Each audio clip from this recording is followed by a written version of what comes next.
Assalamualaikum warahmatullahi wabarakatuh, Buya. Salam terkata. Buya, Afan, saya ingin bertanya. Selama ini sering dibahas tentang anak yang durhaka kepada kedua orang tuanya. Tapi bagaimana dengan keadaan sebaliknya, Buya? Misalnya, ada orang tua yang justru durhaka kepada anaknya, tidak menafkahi, menyakiti secara batin, atau bahkan menelantarkan anaknya secara sengaja. Apakah dosa juga bagi orang tua yang seperti itu? Dan bagaimana seharusnya sikap seorang anak menghadapi orang tua yang bersikap demikian? Mohon nasihatnya, Buya. Terima kasih. Wassalamualaikum warahmatullahi wabarakatuh. Waalaikumsalam warahmatullahi wabarakatuh. Ada orang tua yang tidak mendidik anaknya. Ada orang tua yang tidak peduli urusan anaknya. Bahkan ada orang tua yang zalim kepada anaknya. Dia telah menyanyiakan amanat. Dia pelaku dosa besar. Dia pelaku dosa besar. Ada juga anak yang tidak mengerti bakti pada orang tua. Maka dia menjadi anak yang durhaka. Dosa besar. Jadi mungkin sekali adanya orang tua yang tidak peduli urusan anaknya. Hanya istilah durhakanya orang tua kepada anak, hampir tidak pernah ada istilah itu. Yang jelas, yang disebut adalah yang menyanyiakan amanat. Kullukum ra'in wa kullukum mas'ulun an ra'iyatihi. Semua punya tanggung jawab kepada yang di bawah naungannya. Ya, tanggung jawab. Jadi dia menyanyiakan amanat. Kalau orang tua menyanyiakan amanat, dosanya ya dosa menyanyiakan amanat. Hampir tidak pernah disebut sebagai durhaka kepada anak. Biarpun kalau mana durhaka berbuat dosa, zalim, ya sah saja. Cuman istilah durhaka ini biasanya dihadirkan untuk sang anak. Uququl walidaini. Durhaka kepada kedua orang tua. Adapun dosa orang tua juga ada. Orang tua bukan sekedar membiarkan zalim kepada anak, menelantarkan, tidak. Salah menyekolahkan termasuk bentuk durhaka. Kalau kita boleh, kalau kita mau menggunakan istilah durhakanya orang tua kepada anak. Durhakanya seorang tua kepada anak. Termasuk salah mendidik. Hanya diberi uang saja untuk sekolah tapi tidak dikenalkan kepada Allah. Sehingga pada akhirnya sang anak tidak kenal Allah. Dan di saat anak tidak kenal Allah, maka begitu mudahnya sang anak berbuat jahat kepada saudaranya, kepada orang tuanya sekaligus. Ada lagi orang tua yang Masya Allah dengan kezalimannya. Menelantarkan, tidak bernafkah dan sebagainya. Dosa di hadapan Allah. Dan dosa besar. Nah, seperti halnya ada anak yang tidak berbakti pada orang tua. Berbuat kasar, ngomong kasar. Dosa besar. Semuanya sama-sama dosa besar. Cuman istilah durhaka akan berlaku pada seorang anak. Akan tapi kalau orang tua adalah menyanyiakan amanat. Nah, lalu bagaimana kita? Bagaimana jika ada seorang anak yang menemukan orang tuanya tidak baik? Jawabannya adalah jadilah orang cerdas. Jangan karena ketidakbaikan orang tua lalu Anda ikut menjadi tidak baik. Itu kan hanya orang bodoh. Ibaratnya kalau ada orang penyakit korengan di samping Anda, berusahalah Anda untuk bisa tidak kena koreng. Waspada, jaga kebersihan, mandi di tempat yang benar, air yang bersih, agar Anda tidak tertular penyakit koreng. Maka Anda akan menjadi bodoh di saat akan orang pada korengan. Ngapain saya tidak korengan? Mending korengan sekali. Anda tidak bodoh. Anda bodoh. Sama di saat seorang anak menemukan orang tuanya tidak baik dan sebagainya. Loh, kalau sudah Anda menemukan orang tua tidak baik, ya jangan berkata, orang tua saya nggak baik, sekaruan aja, ngapain saya baik-baik. Loh, ini adalah kebodohan dong. Kalau memang orang tua Anda tidak baik, zalim kepada Anda, menyanyiakan Anda dan sebagainya, bukankah itu orang tuamu? Maka tidak perlu kita membalas dengan ketidakbaikan.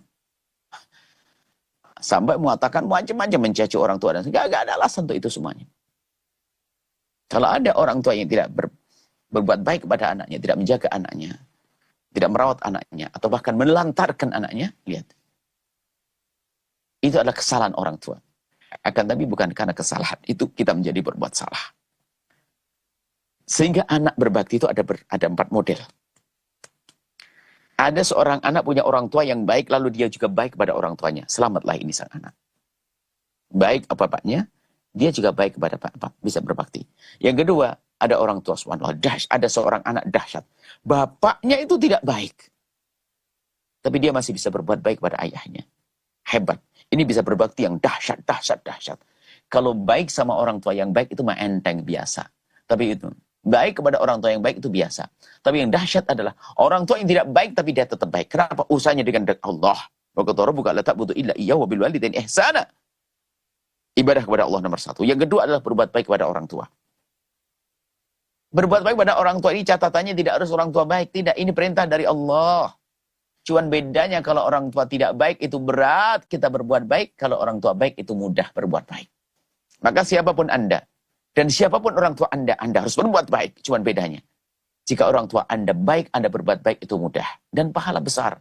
Jika orang tua Anda tidak baik lalu Anda ngebaikin oleh orang tua Anda hebat. Pahalanya berlipat-lipat. Kenapa? Godaannya kuat. Maka ini orang cerdas. Dalam keadaan orang tua baik, Anda berbuat baik. Dalam keadaan orang tua tidak baik, Anda masih berbuat baik. Anda golongan ini. Ini golongan yang selanjutnya adalah golongan si dungu. Sudah orang tuanya baik, tatanya dia jahat. Na'udzubillah. Orang tuanya baik, tapi dia tidak punya nasib baik. Sehingga kebaikan orang tua disia-siakan begitu saja. Tidak punya jiwa pengabdian pada orang tua. Tidak punya jiwa bekti pada orang tua. Na'udzubillah. Koreksi diri Anda sendiri. Bagian yang mana? Orang tua baik, tapi anak tidak baik. Na'udzubillah. Sengsara dia. Yang keempat adalah, orang tua tidak baik, maka dia ke bawah tidak baik.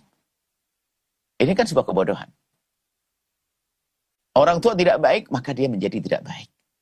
Sehingga selamanya cari pembenar untuk mendengar perilakunya karena ibu orang tua saya, karena bapak saya, ibu saya kan tidak mendidik saya, ibu saya tidak nyekolahkan saya, ibu saya tidak mengantarkan sekolah agama. Loh, kalau kamu sadar tinggal mencari ilmu agama.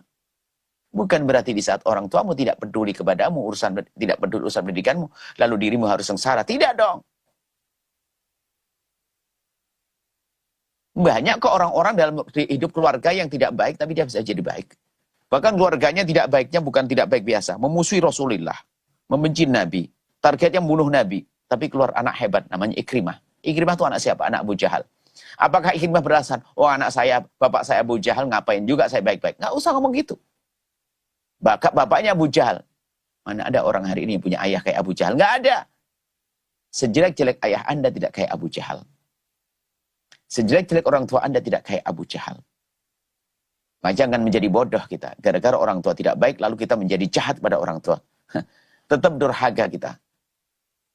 Maka kalau kita ada orang tua, mohon maaf jahat, mungkin suka memukul, suka menghajar kita dan sebagainya, cukup menghindar. Atau orang tua mencaci, mengolok dan sebagainya, Anda tidak kuat. Anda tidak perlu membalas dengan cacian. Cukup Anda menghindar saja.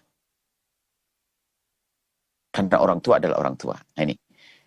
Memang pernah ada pertanyaan. Suatu ketika kita bicara tentang berbakti pada orang tua, tiba-tiba ada bertanya, Buya, itu kan kenapa selama ini kok Buya hanya bicara tentang berbakti pada orang tua? Ada sebuah tempat di luar Jawa waktu itu. Kenapa kok Buya hanya bicara tentang anak durhaka, anak durhaka? Kan Anda ayah yang durhaka. Kenapa tidak pernah dibahas orang ayah durhaka? Kami hanya sedikit nyindir. Dengan bahasa doa, semoga Anda bukan orang yang lagi tidak mesra dengan orang tua. Sebab rata-rata anak yang mempertanyakan. Kenapa ini bahasanya anak berbakti saja? Kok tidak dibahas tentang orang tua? Karena dia memang punya masalah dengan orang tuanya. Dia merasa dendam dengan orang tuanya. Na'udzubillah. Karena merasa tidak dibaikin sama orang tuanya. Merasa didolimi, disakiti. Sehingga dia menuntut. Lalu berkata, kenapa yang disuruh berbakti kok hanya anak saja, orang tuanya nggak pernah dibahas? Orang tua itu sudah ada pembahasan sendiri, ya hamba Allah. Pembahasannya sendiri, orang tua punya amanat. Jadi kalau bicara tentang berbakti pada orang tua, Anda jadilah anak. Nggak usah berpikir tentang ayah dulu. Anda jadi anak yang benar. Bapakmu kayak apapun, Anda punya kewajiban berbakti. Baru nanti di saat, jangan Anda berpikir, ayah saya begitu dan sebagainya. Bapak saya nggak benar, ngapain saya berbakti pada beliau? Apa gunanya? Nah, berarti Anda tidak mendengar sebagai seorang anak hari ini. Anda jadilah seorang anak. Bukankah orang tua ada macam-macam? Ada orang tua baik, ada orang tua tidak baik. Kan begitu. Ada orang baik, orang tua tidak baik. Jadilah Anda dengan orang tua baik, Anda berbakti. Kalau orang tua Anda tidak baik, Anda masih bisa berbakti. Ini selamat. Jangan menjadi dua orang yang berikutnya. Orang tua baik, dia tidak baik. Orang tua tidak baik, dia juga tidak baik. Na'udzubillah. Ada dua model. Anda tinggal pilih yang mana. Loh, kita bisa memilih loh ini. Orang tua Anda baik kepada orang tua. Selamatlah Anda. Jika diuji dengan orang tua tidak baik, Anda pun harus baik. Karena Anda ingin selamat. Kelompok dua ini nggak ada yang lega. Jangan ngambil ketiga dan keempat. Seperti itu ya. Jadi, hati-hati. Jangan sekali-kali Anda mendendam kepada orang tua Anda. Nasib buruk. Nasib buruk seorang hamba adalah di saat dia itu diberi rasa dendam pada orang tuanya. Sehingga yang terpangkas apa? Berbuat baik. Langsung nggak ada berbuat baik. Karena sudah ada dendam pada orang tuanya. Merasa pernah disakiti dan sebagainya. Ini nasib buruk. Dihukum, dihajar. Tapi kalau sudah Allah jaga seorang hamba, mohon maaf. Ini sebuah kisah. Dia seorang non-muslim, bayangkan. Dia tidak pernah kenal agama. Dipukul sama orang tuanya sampai tangannya ini sampai kata ini tidak berfungsi.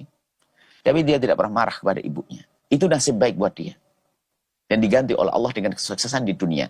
Akan tapi itu kan orang yang tidak beriman. Biarpun orang tidak beriman, tapi kok baik sama orang tuanya, akan Allah beri segala kebaikan. Cuman kebaikannya hanya di dunia, tidak ada di akhirat. Orang kafir pun dikasih oleh Allah. Begitu pentingnya orang tua. Makanya jangan macam-macam dengan orang tua. Orang tua yang jahat, tetap Anda menghindar saja kalau jahatnya berlebihan. Tapi tetap Anda bisa berbuat baik di balik itu semuanya. Mungkin Anda kirim transfer uang dan sebagainya. Kalau Anda duduk ternyata menjadikan keadaan tidak baik, Anda jangan duduk dekat. Mungkin menjadikan beliau emosi, marahan, caci maki Anda menghindar saja. Tapi Anda melawan, tidak ada. Ingat, jangan sekali-kali ada dendam kepada orang tua. Kok didendamin oleh orang tua? Mana mungkin dia itu untuk menjalankan perintah Allah, wa qadar buka la ta'budu illa iyyahu wa bil walidaini ihsana. Nggak akan mungkin dia mampu untuk berbuat baik kepada orang tua kalau di dalam hatinya ada dendam. Dan nasib buruk seorang anak jika ternyata dia menjadi dendam pada orang tuanya. Dipukul, iya. Akan tapi pukulan orang tua kadang memang untuk kebaikan. Pukulan orang tua untuk kebaikan. Masih ingat Anda kan dicewer oleh orang tua Anda. Dicubit. Kenapa? Anda nakal waktu itu. Anda nyebrang jalan buru-buru, coba. Masih ada mobil, Anda mau nyebrang, langsung dipukul oleh ibunda Anda. Anda dendam? Ya Anda tunggu kalau Anda dendam pada ibunda Anda mukul Anda karena Anda ingin nyebrang jalan. Membahayakan Anda. Lagi demam Anda tiba-tiba ada minum es. Di stop sama ibunda, dipukul, dimarahi. Anda dendam. Nah, kedunguan bagi kita. Ketahuilah, orang tua adalah orang tua. Hati-hati, siapapun hari ini. Detik ini juga kami sampaikan. Kalau Anda ada keganjalan pada orang tua, itu nasib buruk bagi Anda. Tapi ada semua. Subhanallah. Hambanya dipilih oleh Allah. Biarpun diperlakukan kayak apapun orang tuanya. Ada tetap, orang tuaku, orang tuaku, orang tuaku. Aku harus mulakan dia. Seperti itu. Semoga Allah mudahkan kita untuk berbakti pada orang tua. Dan semoga Allah mudahkan kita untuk mendidik anak-anak kita. Wallahu a'lam bishawab. Setelah Anda menyaksikan video ini, jangan lupa berselawat kepada baginda Nabi Muhammad sallallahu alaihi wa alihi wa sahbihi wasallam.